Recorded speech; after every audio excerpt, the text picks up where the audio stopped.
So thank you very much for talking to us, Jeremy. Firstly, you've got a big job on your hands to win this constituency, having the Conservatives having a 24,000 majority, and also with the constituency voting for Brexit as well. What do you think Labour have to offer this time round? We've got a candidate who is the authentic voice of the people of the area.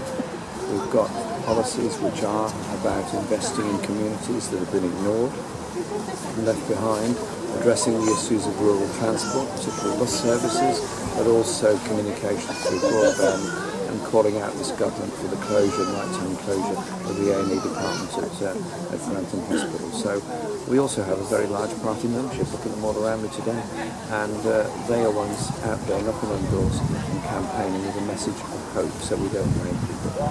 Yes, this constituency voted for Brexit. The country as a whole, by the majority, did vote for that. We accept and respect the result of the referendum, and we will make sure that there is market access for British industry in the future, and that we don't lose the workers' rights and the working time directive and maternity leaves that we gained through European membership, as well as the environmental regulations. And so we're working with people in Europe, recognising we're leaving the European Union. It doesn't mean we're leaving the continent of Europe, because we're very near to it. We've got to have a good and positive relationship with them in the future. So I have invited European socialist leaders from all over the continent to come to London in February for a fairly major discussion conference in which we build allies of people all across Europe to ensure that we do have this arrangement, whereas we can sell goods to Europe in the future and of course buy goods from Europe as well.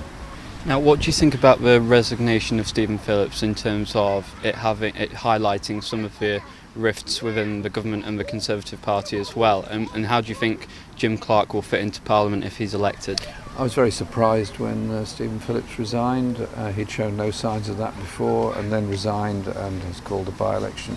That's a matter for him and the Conservative Party. I'm more interested in getting Jim Clark elected. Jim Clark, decent guy, represents the authentic voice of everybody in this country. He's the kind of person that ought to be in Parliament, speaking up on the issues of housing, of homelessness, of mental health, of health services, of agriculture, of transport, and he knows about it as well. He'll be a great MP. Thank you very much, Jeremy. Thank you.